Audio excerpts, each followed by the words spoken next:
Good morning my dear student. तो आज हम पढ़ रहे हैं ईश्वरन द स्टोरी टेलर, जो कि आपके 9th ग्रेड का एक चैप्टर है। और ये आर के लक्ष्मण ने लिखी हुई एक स्टोरी है और ये बहुत ही इंटरेस्टिंग स्टोरी है। इस स्टोरी के जैसे शुरुआत होती है तो एक क्वेश्चन हमारे सामने आता है। One night Mahendra woke up from his sleep and saw a dark cloudy form. He broke out into a cold sweat. Was it a ghost? तो इसके अंदर ये क्वेश्चन है कि महेंद्र एक रात को नींद से उठता है और जैसे ही उठता है उसको एक डार्क क्लाउडी फॉर्म दिखाई देता है और उसके बाद में वो पूरी तरह से घबरा जाता है। तो ये डार्क क्लाउडी फॉर्म क्या था, उसके पीछे क्या स्टोरी थी, यही पढ़ेंगे हम इस स्टोरी के अंदर। तो बाकी जो आपके यहाँ पर जो दे रखा है, यहाँ पे जो टेक्स्ट आपके दे रखा है, टेक्स्ट को आपको जरूर पढ़ना है। मैं आपको इसकी सिर्फ मीनिंग और सीधी स्टोरी बताने वाला हूँ, तो सिर्फ आपको वो ध्यान रखिए।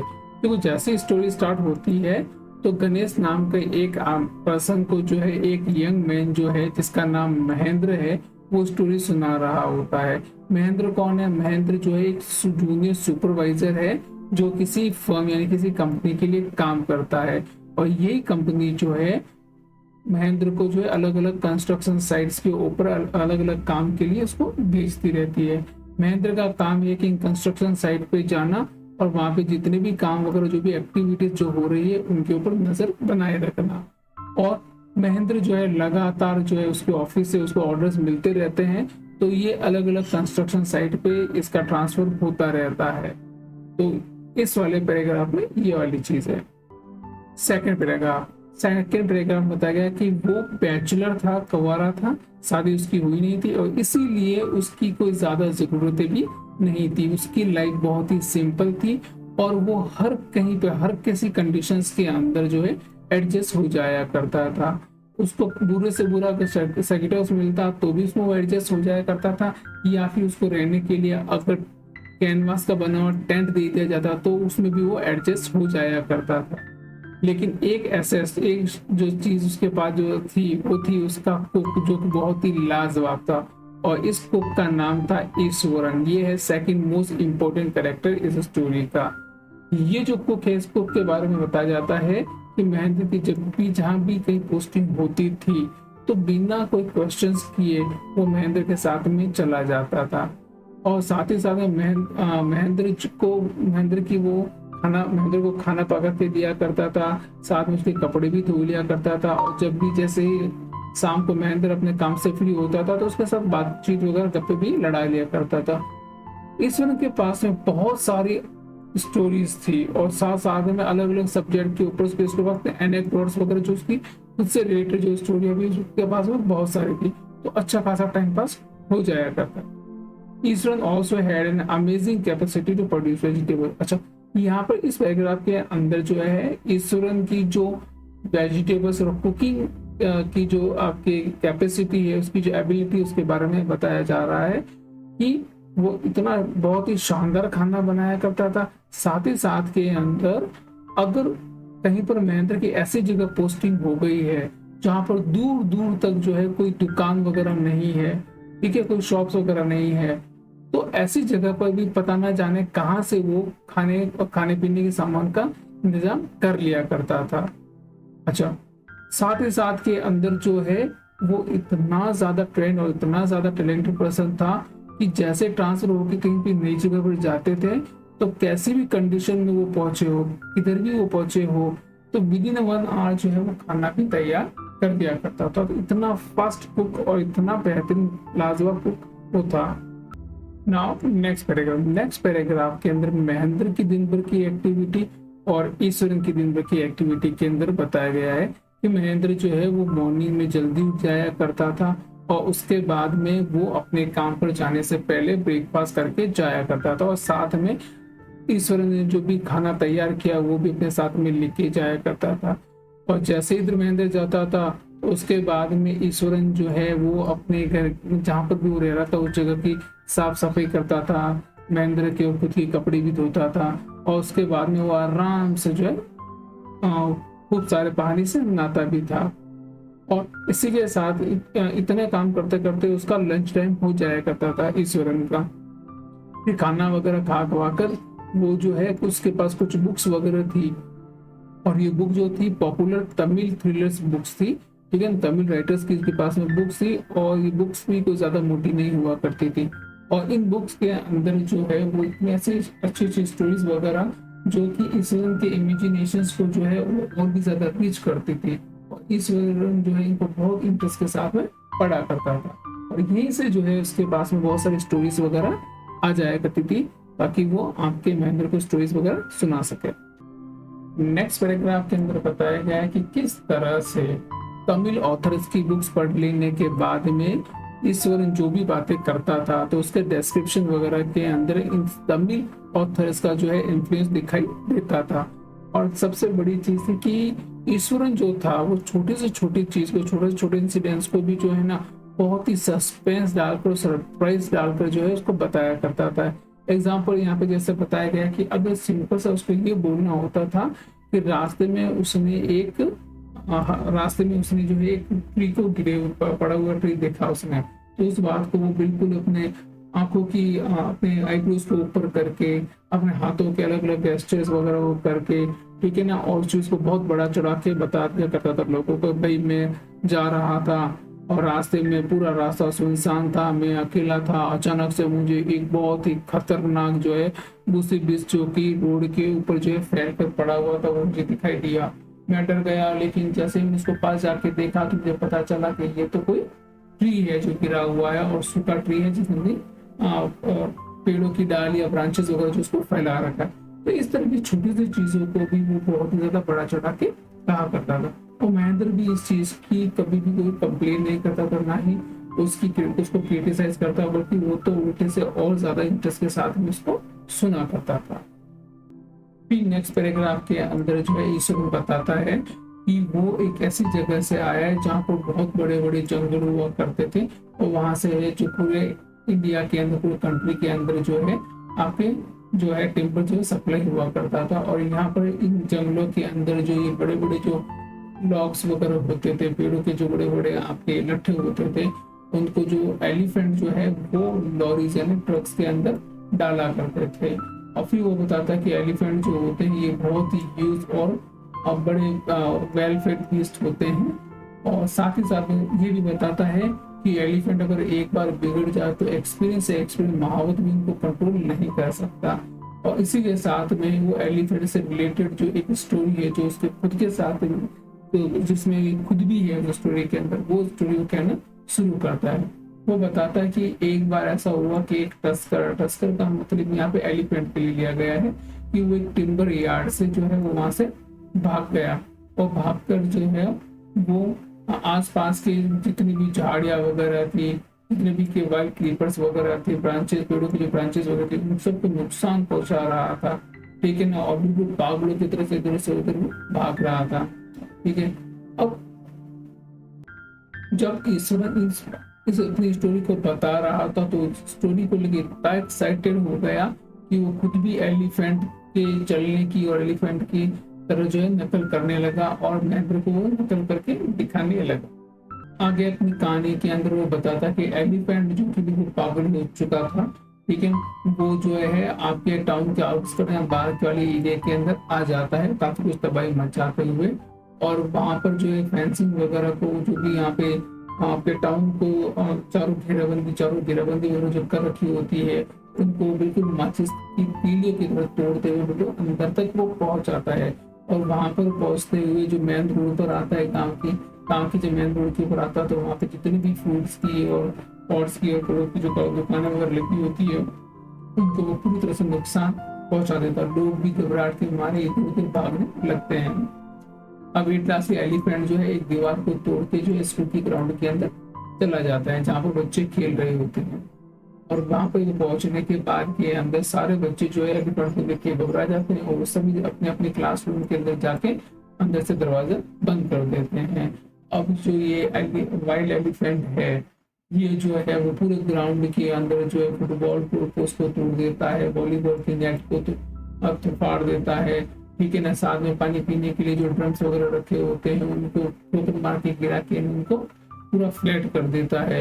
और बहुत सारी झाड़ियों को तो जो है बिल्कुल उखाड़ देता है। तो इस तरह से वो बहुत नुकसान, बहुत तबाही मचाता है।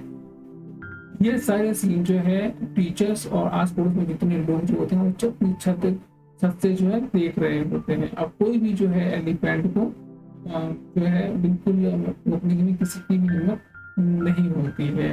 और पूरा गांव के अंदर ऐसा माहौल हो जाता है कि एक जो बसा बसाया गांव है जिसमें अच्छे खासे लोग रहते हैं, वो गांव भी कुछ समय के लिए बिल्कुल इनहेबिटेड, पूरा वीरान हो जाता है।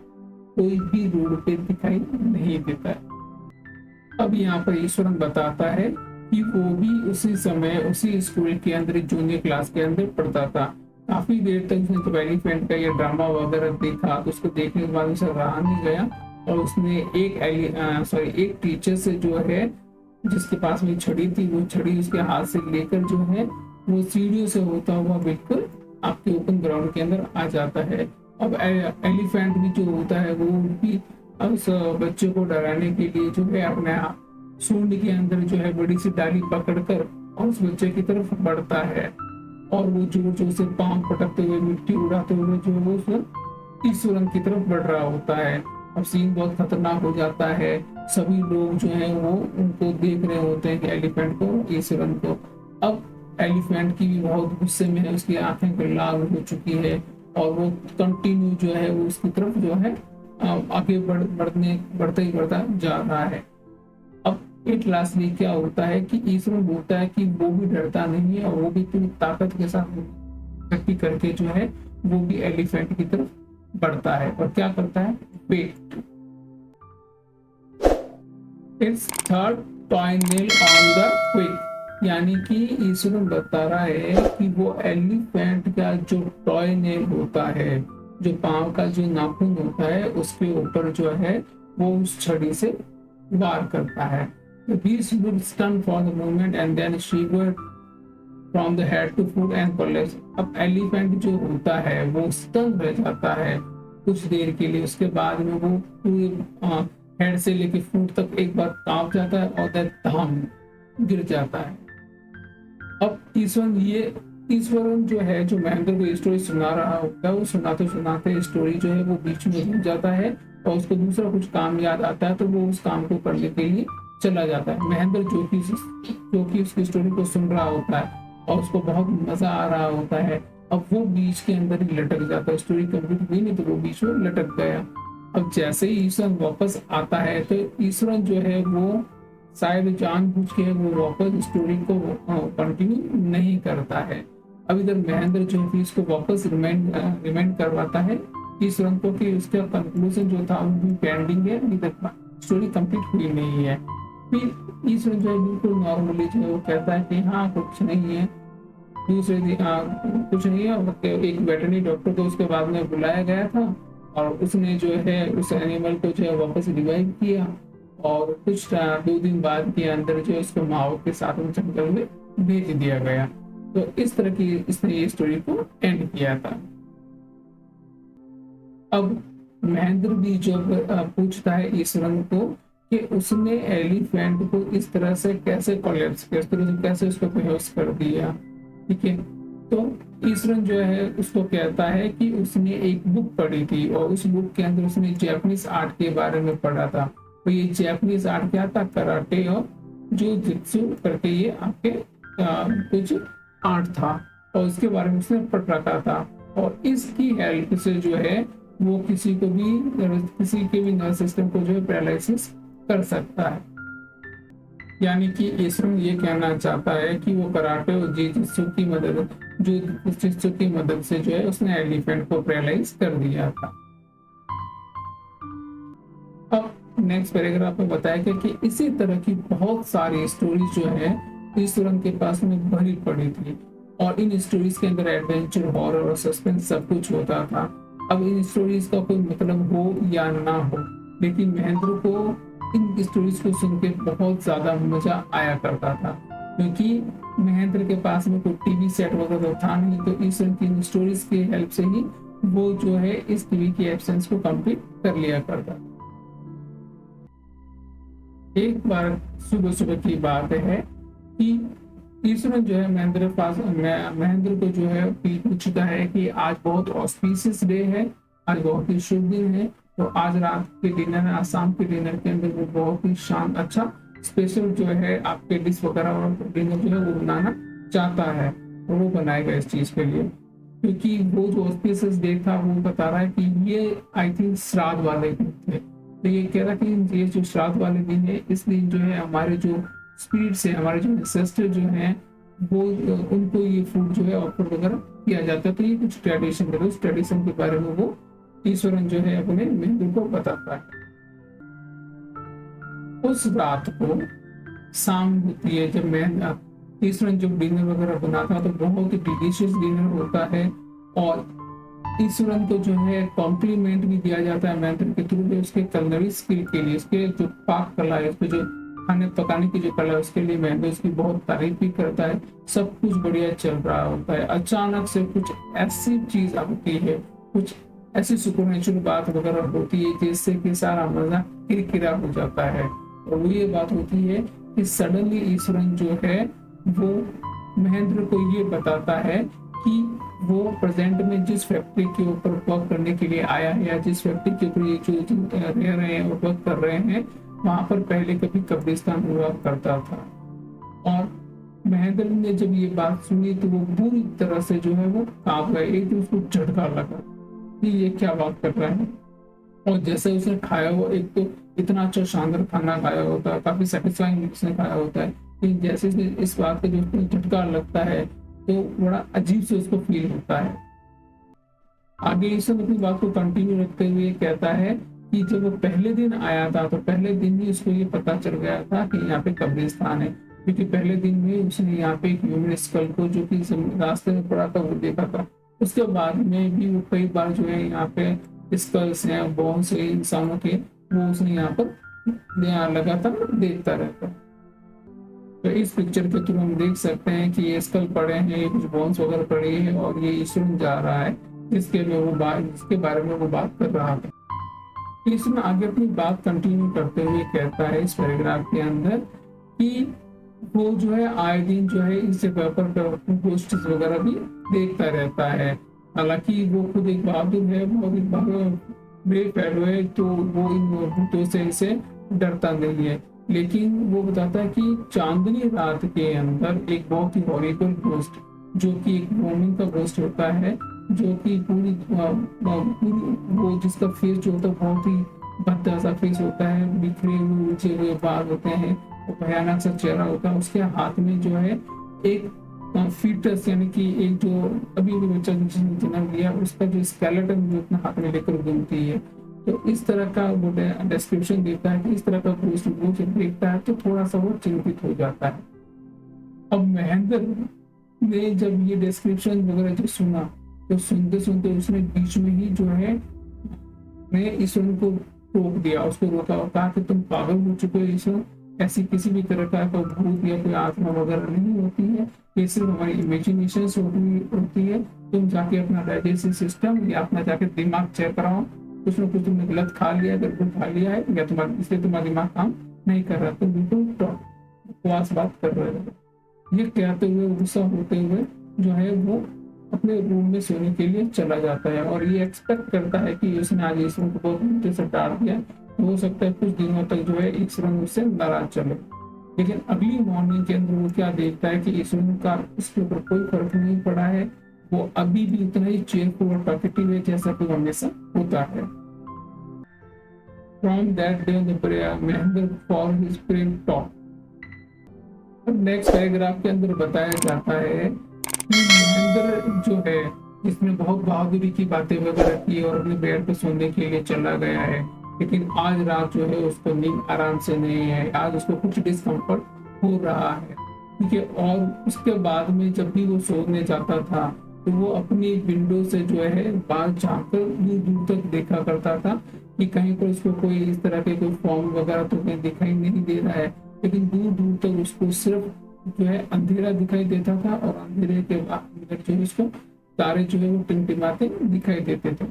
और चारों फैक्ट्री के चारों में कोई बड़े कंस्ट्रक्शन वगैरह या कोई बड़ी आपके पब्लिक वगैरह रहती नहीं थी, क्योंकि लाइटिंग वगैरह दिखाई, चारों डार्कनेस से डार्कनेस दिखाई देती थी। उसके बाद में महेंद्र पहले जब कभी भी मिल्की वाइट मिल्की, जब कभी भी पूर्णिमा का दिन होता था और चांद पूरा खिलता था तो चांदनी रोशनी को बहुत इंजॉय किया करता था। लेकिन जब से उसने शुरू की ये जो स्टोरी सुनी है उसने फीमेल पोस्ट के बारे में, तो अब उसने विंडो से बाहर देखना और चांदनी रात के मजे लेना बंद कर दिया था। खैर, एक रात की बात है, महेंद्र जो है वो सो रहा होता है। सोते हुए अचानक से उसको किसी के मौन करने के, यानी कि उसके किसी के जोर से गले से जो आवाज, भारी आवाज जो निकालता है, उस तरह की आवाज उसको सुनाई दी। तो उसको पहले तो उसको ये लगा कि शायद ये कोई बिल्ली है जो कि चूहे के लिए इधर उधर घूम रही है। लेकिन जैसे जैसे ये साउंड जो थी वो और भी ज्यादा जो है हैवी होती जा रही, ऐसा लग रहा था जैसे कोई भूत किस तरह से आवाज निकालता है, उस तरह की आवाज कुछ आ रही थी। तब उसको लगा कि ये कैट तो नहीं हो सकती है। अब उसको काफी सारी क्यूरियोसिटी हो रही थी ये जानने की, मैंने कि ये है क्या, लेकिन वो बार बार अपने आप को रोक रहा था। क्यों रोक रहा था, क्यों डर रहा था, कहीं पे उसको कोई ऐसी साइट नहीं दिखाई ना दे जाए, कहीं उसको ऐसी चीज पे दिखाई ना दे जाए कि जिसकी वजह से उसका हार्ट ही स्टॉप हो जाए।